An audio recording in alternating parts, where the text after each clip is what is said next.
कल लोकसभा का सीधा प्रसारण आप सब लोगों ने देखा होगा। जिस प्रकार से इस देश के अपोजिशन के लीडर श्री राहुल गांधी जी ने जो कल वक्तव्य दे रहे थे,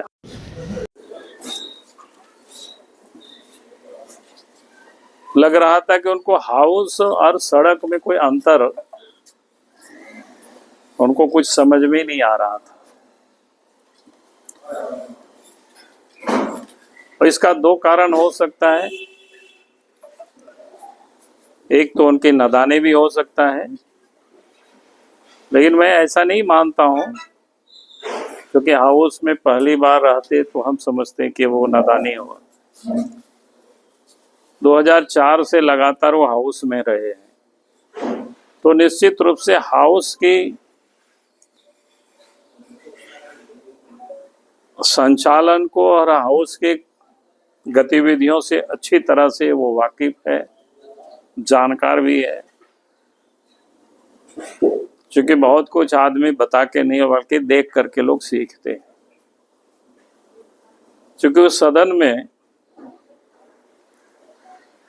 काफी सीनियर लीडर लोग पहले भी रहे हैं,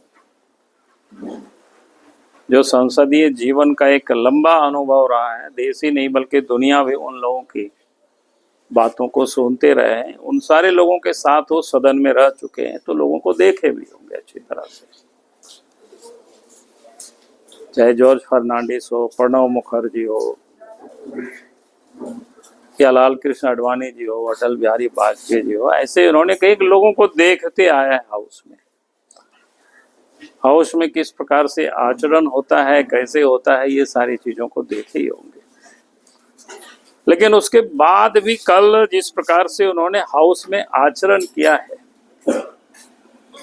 पहली बात तो वह आचरण ऐसा लगा हमें देख करके कि वो जो तानाशाही का जो मानसिकता होता है वो साफ झलक रहा था।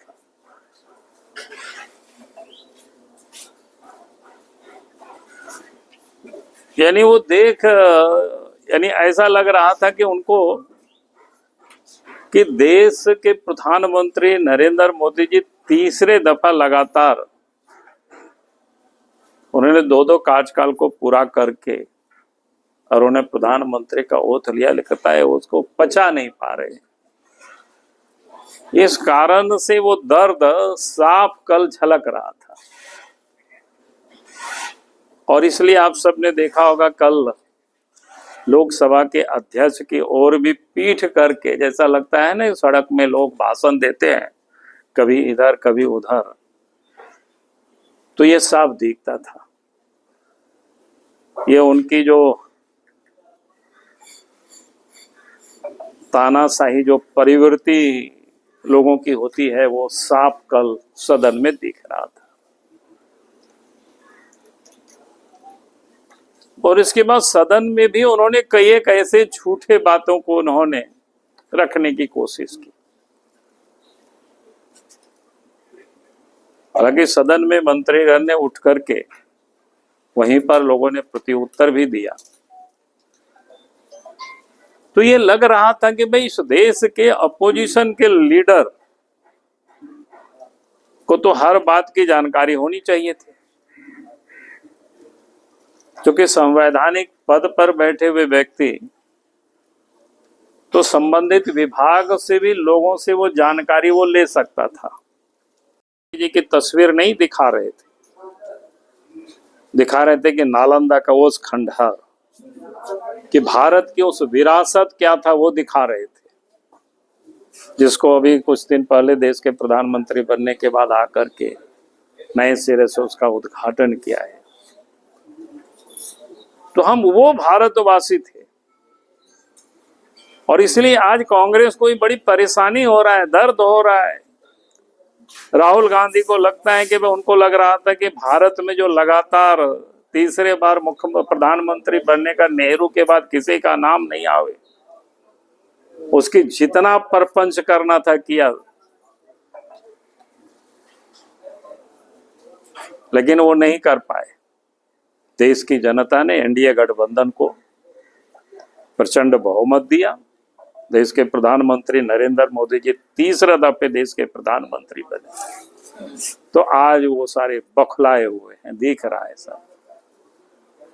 इसलिए हम कहेंगे कांग्रेस पार्टी से भी और राहुल गांधी से भी, भाई देश की जनता से उसको माफी मांगनी चाहिए और कम से कम आगे झूठ नहीं बोले, तथ्य जान करके बोले। राजनीति करे, राजनीति के लिए वो है। पूरी दुनिया ने उसको देखा है।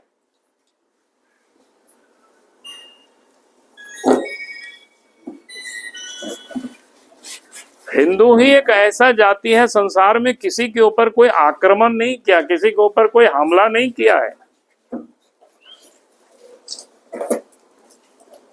बल्कि इनके ऊपर हजारों वर्षों तक संघर्ष, ये हमला हुए।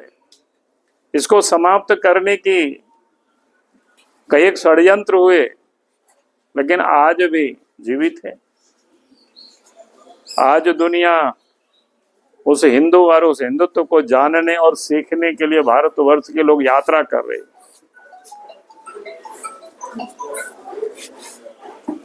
और ये कांग्रेस पार्टी का मैं समझ सकता हूं, क्योंकि कांग्रेस पार्टी ने कभी भी भारत की जो विरासत है उसको दुनिया के सामने उन्होंने कभी भी लाने का काम नहीं किया, दिखाने का काम नहीं किया।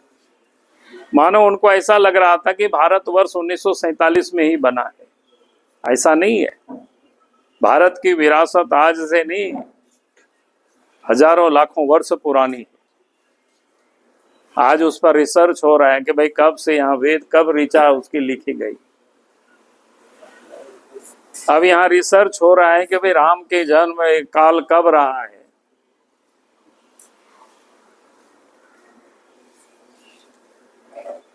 क्योंकि दुनिया में और कहीं कुछ भी नहीं था उस समय, भारत में राम और कृष्ण अवतार लिए।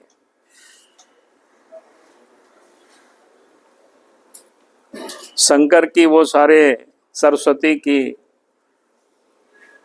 आज पूरे दुनिया उसको रिसर्च कर रहा है। और देश के प्रधानमंत्री नरेंद्र मोदी जी ने उन विरासतों को दुनिया के सामने लाने का काम किया कि हम कोई नए नहीं है, भारत पुरातन है और नूतन भी है।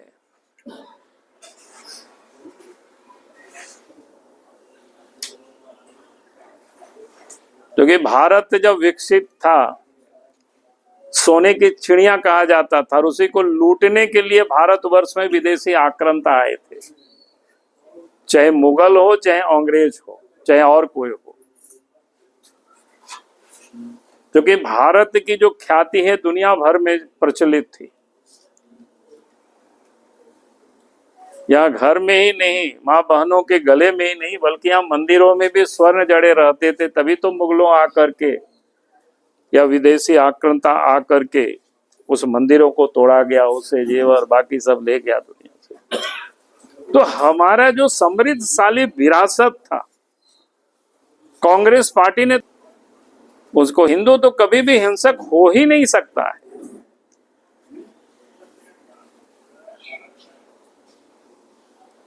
क्योंकि आप सब लोग कहीं जाते होंगे, छोटे छोटे जब कोई हिंदू कार्यक्रम कहीं भी होता है, यज्ञ होता है या कहीं भी कोई धार्मिक अनुष्ठान होता है, वहां जाइए, वहां नारा क्या लगता है? पहला लोग बोलते हैं कि धर्म की जय हो, दूसरा लोग लगाते हैं अधर्म का नाश हो, तीसरा लोग बोलते हैं प्राणियों में सद्भावना हो और विश्व का कल्याण हो। जो हमारे मनीषियों ने, हमारे ऋषियों ने ये जो उद्घोष किया है, वसुधैव कुटुंबकम, ये जो हिंदू की ये मूल मंत्र है। इसलिए आप जहां कहीं भी कोई हिंदुओं का धार्मिक अनुष्ठान होता है, भले उसका अर्थ कितने जानते हैं या पता नहीं, लेकिन आप देखेंगे कि नारा यही लगता है। और उस हिंदू को कहना कि हिंदू हिंसक होते हैं, हिंदू झूठे होते हैं, इसलिए हम कहेंगे कि भाई देश के अपोजिशन के जो लीडर है राहुल गांधी को देश के करोड़ों हिंदुओं से या देशवासियों से उनको क्षमा मांगनी चाहिए। और ऐसे ही तमाम खबरों के लिए सब्सक्राइब करें हमारे चैनल जेके न्यूज नेटवर्क और हाँ, बेल आइकन दबाना ना भूलें।